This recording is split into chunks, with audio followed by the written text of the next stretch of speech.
Donald Trump sat down over the weekend with Fox News' Howard Kurtz.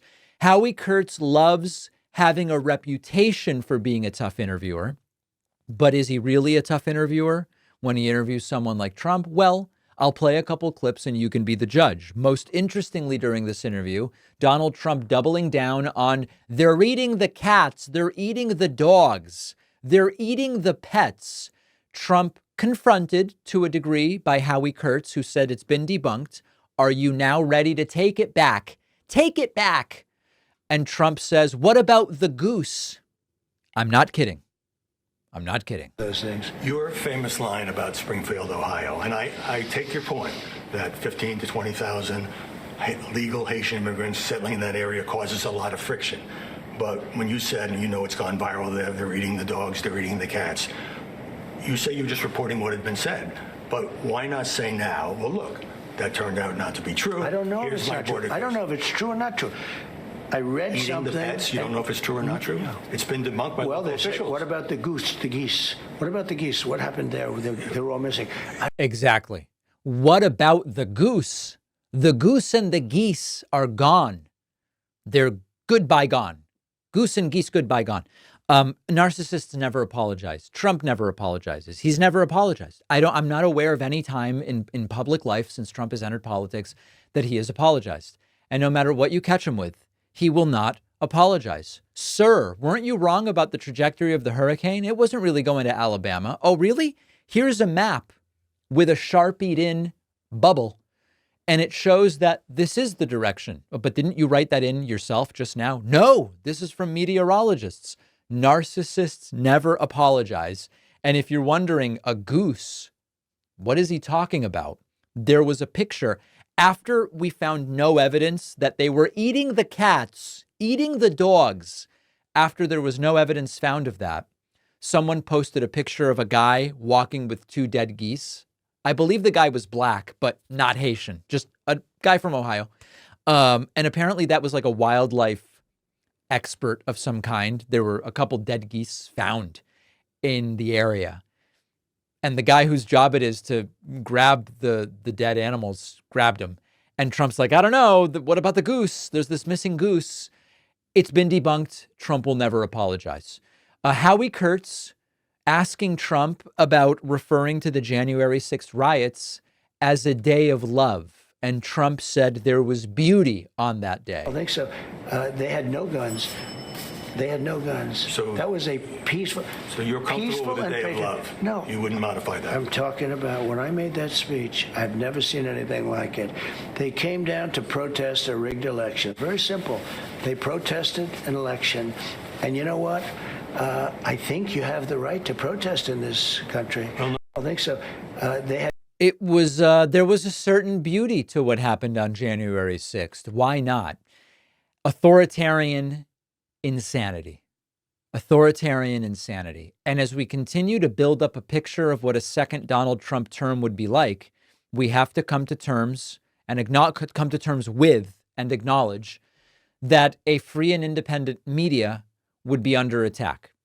Trump again reiterates, if he wins, he wants to have unilateral power to say, I don't like your media outlet, you're off the air. I don't like what you said about me, you're off the air. And Trump again saying he wants the power to take 60 Minutes off the air. I'm sorry, to take CBS off the air because he doesn't like what 60 Minutes is up to. But you go a step further and you say CBS should lose its license. Why? Sure. Well, I've never seen anything like it. She gave a horrible, incompetent answer on a news program. It's not an entertainment program. They call it news. They say it's a #1 news program. By the way, I don't know if that's an elevator that continues to ding in the background or if they're doing the interview near a kitchen where they're hitting the your food is ready bell. But that is a weird bit of noise to accent this interview. Trump has been clear. He wants CBS off the air because of 60 Minutes. He wants ABC off the air because they fact-checked him twice during his interview with Kamala Harris. He wants MSNBC off the air because he just doesn't like their editorial stance. He banned certain reporters from the press briefing room when he was president. This is a clear and present danger to media of all kinds, corporate media, independent media, any critical media. And finally, as the interview winds down, Donald Trump saying, even the generals that don't like him, he does not respect as soldiers. I thought it was support and respect the troops above all. I guess not. General Jim Mattis, who was your Secretary of Defense, has now joined General Mark Milley, who was your Chairman of the Joint Chiefs, in saying, this is their quote, you are the most dangerous person ever. I assume you'd like to respond.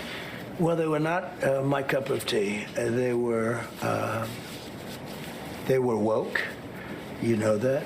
They were not great. It's funny when I see Jim Mattis interviewed, woke is not exactly the first word that comes to mind. Not even close. Generals, in my opinion, I was asking them advice. I didn't agree with the advice. Look at the advice that Milley gave to Biden on Afghanistan. Move the soldiers out first. No, you have to move the soldiers out last. I don't respect them as soldiers. I never did. I don't respect them as soldiers. I never did.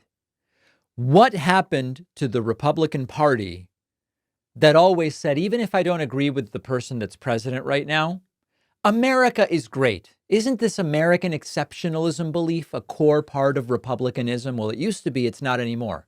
Now Trump regularly says America's not great anymore. What happened to they support the troops and always respect their service, especially when Trump himself got a letter about his feet to not have to be drafted? Nope, still not. He never respected the generals that turned out not to like Trump or to feel, it's not even about like, it's more like they just don't think he should be president. What happened to we respect the service of those who choose to serve? Well, it went out the window when they didn't all lay down and pray at the altar of Trump. All of those principles they claim to adhere to really need to be reconsidered, because as soon as they're inconvenient, they go right out the window. I wrote a book. This was so much work and a long time coming, but I am thrilled about how it turned out, and I hope you will read it. The book is called The Echo Machine. The 10-second summary is I explain how things broke in American politics, how to fix it, and which countries have already figured it out. No matter who wins in November, we need a plan, and that's what the book is about. If Trump wins, the book is a warning about how we got here and how to prevent it from getting worse. If Kamala Harris wins, the book explains what we do with this incredible opportunity to improve the lives of Americans. The book faces long odds, I will admit. There's the belief that to have a successful political book, you need corporate media, and that it really can't be done successfully with an independent media platform like mine. But I believe that we can prove them wrong. I hope you will order the book today. You can get The Echo Machine at davidpakman.com/echo, on Amazon, Barnes & Noble, Audible, Kindle, anywhere that books, ebooks, and audiobooks are sold. You can also call any local bookstore, ask them to order The Echo Machine by David Pakman. No matter where you get the book, you will get the free pre-order bonuses, including a signed book plate. After ordering, just go to davidpakman.com/freebookstuff. davidpakman.com/freebookstuff. To get the free stuff. Let's do this.